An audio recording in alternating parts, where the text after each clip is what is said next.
ನಮಸ್ಕಾರ ಸ್ನೇಹಿತರೆ, ನಮ್ಮ ಮೈಥಾಲಜಿ ಮೀಟ್ಸ್ ಮೀ ಚಾನೆಲ್ಗೆ ನಿಮಗೆಲ್ಲರಿಗೂ ಹಾರ್ದಿಕ ಸ್ವಾಗತ.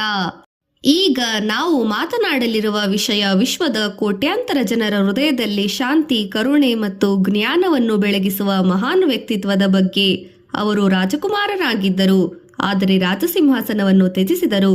ಅವರು ಮಹಾನ್ ಯೋಧರಾಗಿರಲಿಲ್ಲ, ಆದರೆ ಮಾನವನೊಳಗಿನ ದುಃಖವನ್ನು ಜಯಿಸಿದರು. ಅವರು ದೇವರಾಗಿರಲಿಲ್ಲ, ಆದರೆ ದೇವರಷ್ಟೇ ಆರಾಧಿಸಲ್ಪಟ್ಟವರಾಗಿದ್ದರು. ಅವರು ಯಾರು ಗೊತ್ತೇ? ಅವರೇ ಭಗವಾನ್ ಗೌತಮ ಬುದ್ಧರು. ಈಗ ನಾವು ತಿಳಿದುಕೊಳ್ಳೋಣ, ಬುದ್ಧ ಜಯಂತಿ ಎಂದರೇನು, ಬುದ್ಧರ ಜೀವನಗಾಥೆ ಏನು, ಅವರು ನೀಡಿದ ಉಪದೇಶಗಳು ಇಂದಿನ ಜೀವನಕ್ಕೆ ಹೇಗೆ ಉಪಯೋಗ, ಹಾಗೂ ಹಿಂದೂ ಸಂಸ್ಕೃತಿಯಲ್ಲಿ ಬುದ್ಧರ ಸ್ಥಾನ ಏನು. ಹಾಗಾದರೆ ಈ ವಿಡಿಯೋವನ್ನು ಕೊನೆಯವರೆಗೂ ನೋಡಿ. ಬುದ್ಧ ಜಯಂತಿ ಎಂದರೇನು? ಬುದ್ಧ ಜಯಂತಿ ಅಥವಾ ವೈಶಾಖ ಪೌರ್ಣಿಮೆ ದಿನದಲ್ಲಿ ಆಚರಿಸಲಾಗುವ ಪವಿತ್ರ ಹಬ್ಬ. ಈ ದಿನ 3 ಮಹತ್ವದ ಘಟನೆಗಳು ನಡೆದವೆಂದು ಪರಂಪರೆಯಲ್ಲಿ ನಂಬಿಕೆ ಇದೆ. ಗೌತಮ ಬುದ್ಧರ ಜನನ, ಬೋಧಿ ವೃಕ್ಷದ ಕೆಳಗೆ ಜ್ಞಾನೋದಯ, ಮಹಾಪರಿನಿರ್ವಾಣ ಅಂದರೆ ಜನನ, ಜ್ಞಾನ, ಮುಕ್ತಿ. 3 ಮಹತ್ವದ ಕ್ಷಣಗಳು ಒಂದೇ ದಿನದೊಂದಿಗೆ ಸಂಬಂಧಿಸಿದೆ ಎಂದು ಬೌದ್ಧ ಸಂಪ್ರದಾಯ ಹೇಳುತ್ತದೆ. Bharat, Nepal, Sri Lanka, Thailand, Myanmar, Japan, China ಸೇರಿದಂತೆ ಅನೇಕ ದೇಶಗಳಲ್ಲಿ ಈ ದಿನವನ್ನು ಭಕ್ತಿ ಭಾವದಿಂದ ಆಚರಿಸುತ್ತಾರೆ.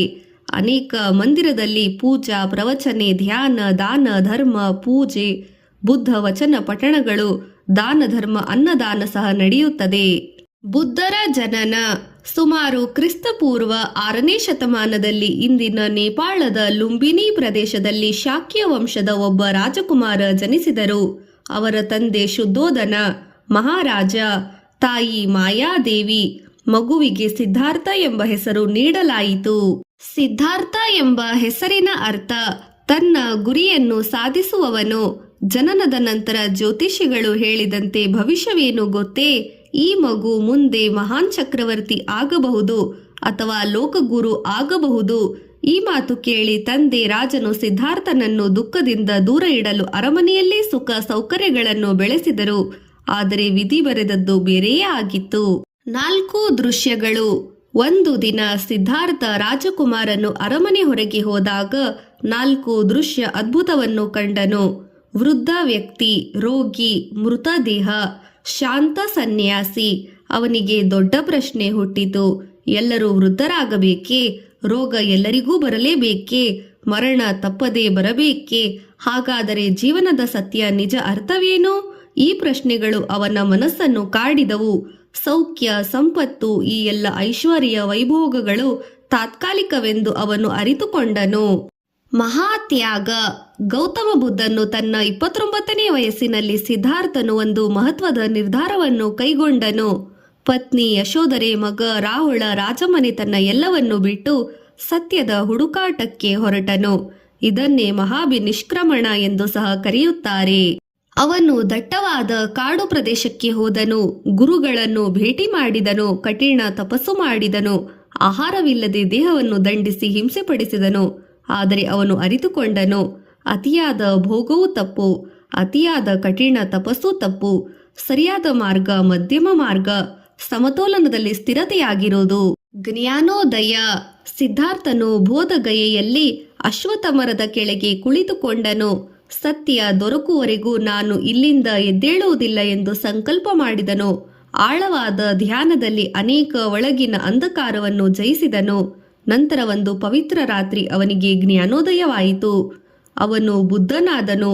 ಬುದ್ಧ ಎಂದರೆ ಜಾಗೃತನಾದವನು, ಸತ್ಯವನ್ನು ಅರಿತವನು. ಅದೇ ಮರ ನಂತರ ಬೋಧಿ ವೃಕ್ಷ ಎಂದು ಪ್ರಸಿದ್ಧವಾಯಿತು. ಮೊದಲ ಉಪದೇಶ. ಜ್ಞಾನೋದಯದ ನಂತರ ಬುದ್ಧರು ಸಾರನಾಥ ಪ್ರದೇಶದಲ್ಲಿ ಮೊದಲ ಉಪದೇಶ ನೀಡಿದರು. ಇದನ್ನೇ ಧರ್ಮಚಕ್ರ ಪ್ರವರ್ತನ ಎಂದು ಕರೆಯುತ್ತಾರೆ. ಅವರು ತಿಳಿಸಿದ ಮುಖ್ಯ ಸತ್ಯಗಳು 4 ಆರ್ಯ ಸತ್ಯಗಳು. ಜೀವನದಲ್ಲಿ ದುಃಖ ಇದೆ. ದುಃಖಕ್ಕೆ ಕಾರಣ ಆಸೆ, ಅಂಟಿಕೆ. ದುಃಖ ನಿವಾರಣೆಗೆ ಸಾಧ್ಯ ನಿರಾಸಕ್ತಿ. ದುಃಖ ನಿವಾರಣೆಗೆ ಮಾರ್ಗ ಇದೆ, ಅಷ್ಟಾಂಗ ಮಾರ್ಗ. ಸಮ್ಯಕ ದೃಷ್ಟಿ, ಸಮತೋಲನೆ, ಸಮ್ಯಕ ಸಂಕಲ್ಪ, ಸಮ್ಯಕ ವಾಕ್ಯ, ಸಮ್ಯಕ ಕರ್ಮ, ಸಮ್ಯಕ ಜೀವನೋಪಾಯ, ಸಮ್ಯಕ ಪ್ರಯತ್ನ, ಸಮ್ಯಕ ಸ್ಮೃತಿ, ಸಮ್ಯಕ ಸಮಾಧಿ. ಇದು ಕೇವಲ ಧರ್ಮವಲ್ಲ, ಜೀವನದ ವಿಧಾನ. ಬುದ್ಧರ ಸಂದೇಶ. ಬುದ್ಧರು ಹೇಳಿದರು, ದ್ವೇಷವನ್ನು ದ್ವೇಷದಿಂದ ಗೆಲ್ಲಲು ಸಾಧ್ಯವಿಲ್ಲ. ಪ್ರೀತಿಯಿಂದ ಮಾತ್ರ ದ್ವೇಷವನ್ನು ತಣಿಯುತ್ತದೆ. ಕೋಪಕ್ಕಿಂತ ಶಾಂತಿ ಶ್ರೇಷ್ಠ. ಆಸೆಗೆ ಅಂತ್ಯವಿಲ್ಲ. ಮನಸ್ಸೇ ಮೂಲ ಕಾರಣ. ಅವರು ಜಾತಿ ಭೇದವನ್ನು ವಿರೋಧಿಸಿದವರು. ಸ್ತ್ರೀಯರಿಗೂ ಧರ್ಮ ಜೀವನದ ಅವಕಾಶ ನೀಡಿದರು. ಕರುಣೆ, ಸಮಾನತೆ, ಸತ್ಯ, ಅಹಿಂಸೆಯನ್ನು ಬೋಧಿಸಿದರು. ಹಿಂದೂ ಪರಂಪರೆಯಲ್ಲಿ ಬುದ್ಧರು. ಹಿಂದೂ ಸಂಪ್ರದಾಯದ ಕೆಲವು ಪುರಾಣಗಳಲ್ಲಿ ಭಗವಾನ್ ವಿಷ್ಣುವಿನ ದಶಾವತಾರಗಳಲ್ಲಿ ಬುದ್ಧಾವತಾರದ ಉಲ್ಲೇಖವಿದೆ. ಇದು ಭಾರತೀಯ ಆಧ್ಯಾತ್ಮಿಕ ಚಿಂತನೆಗೆ ವೈಶಾಲ್ಯವಾಗಿ ತೋರಿಸುತ್ತದೆ. ಭಾರತೀಯ ಸಂಸ್ಕೃತಿಯಲ್ಲಿ ವಿವಿಧ ಮಾರ್ಗಗಳಿದ್ದರೂ ಗುರಿ ಒಂದೇ: ಸತ್ಯ, ಧರ್ಮ, ನ್ಯಾಯ, ಮೋಕ್ಷ, ಶಾಂತಿ. ಅದಕ್ಕಾಗಿ ಬುದ್ಧರು ಭಾರತೀಯ ಪರಂಪರೆಯಲ್ಲಿ ಮಹಾನ್ ಜ್ಞಾನದೀಪ ಜ್ಯೋತಿಯನ್ನು ಬೆಳಗಿಸಿದರು. ಪ್ರಸ್ತುತ ಇಂದಿನ ಜೀವನಕ್ಕೆ ಬುದ್ಧರ ಪಾಠ. ನಮ್ಮ ದೈನಂದಿನ ಜೀವನದಲ್ಲಿ ಅಳವಡಿಸಿಕೊಳ್ಳುವ ಮುಖ್ಯ ಅಂಶಗಳು: ಒತ್ತಡ, ಕೋಪ, ಹೋಲಿಕೆ, ಅಸೂಯೆ, ಅತಿಯಾದ ಆಸೆ, ಮನಃಶಾಂತಿ ಕೊರತೆ ಇವೆಲ್ಲ ಹೆಚ್ಚುತ್ತಿರುವ ಕಾರಣ ಬುದ್ಧರು ಹೇಳುವ ಸರಳ ಪರಿಹಾರವನ್ನು ಅಳವಡಿಸಿಕೊಳ್ಳಬೇಕು. ಪ್ರತಿದಿನ 10 ನಿಮಿಷ ಧ್ಯಾನ ಮಾಡಬೇಕು. ಕಡಿಮೆ ಮಾತನಾಡಬೇಕು. ಸತ್ಯವನ್ನೇ ಮಾತನಾಡಬೇಕು. ಕೋಪ ಬಂದಾಗ ತಕ್ಷಣ ಪ್ರತಿಕ್ರಿಯಿಸಬಾರದು. ದಾನ ಧರ್ಮವನ್ನು ಮಾಡಬೇಕು. ಯಾರಿಗೂ ನೋವು ಕೊಡಬಾರದು. ಇಂದಿನ ಕ್ಷಣದಲ್ಲಿ ಬದುಕಬೇಕು. ಸ್ನೇಹಿತರೆ, ಬುದ್ಧ ಜಯಂತಿ ಕೇವಲ ಹಬ್ಬವಲ್ಲ, ಇದು ಮಾನವೀಯತೆಯ ಹಬ್ಬ. ರಾಜಕುಮಾರನಿಂದ ಜ್ಞಾನಿಯಾಗಿ ರೂಪಾಂತರಗೊಂಡ ಬುದ್ಧರ ಜೀವನ ನಮಗೆ ಹೇಳುತ್ತದೆ: ಸಂಪತ್ತಿನ ಶಾಂತಿ ದೊಡ್ಡದಲ್ಲ, ಶಕ್ತಿಗಿಂತ ಕರುಣೆ ದೊಡ್ಡದು. ಜ್ಞಾನವೇ ಬೆಳಕು.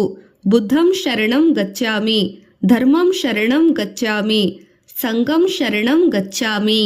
ಬುದ್ಧ ಜಯಂತಿ ಹೇಳುತ್ತದೆ, ಹೊರಗಿನ ಜಗತ್ತು ಶಾಶ್ವತವಲ್ಲ, ಅಸ್ಥಿರತೆ.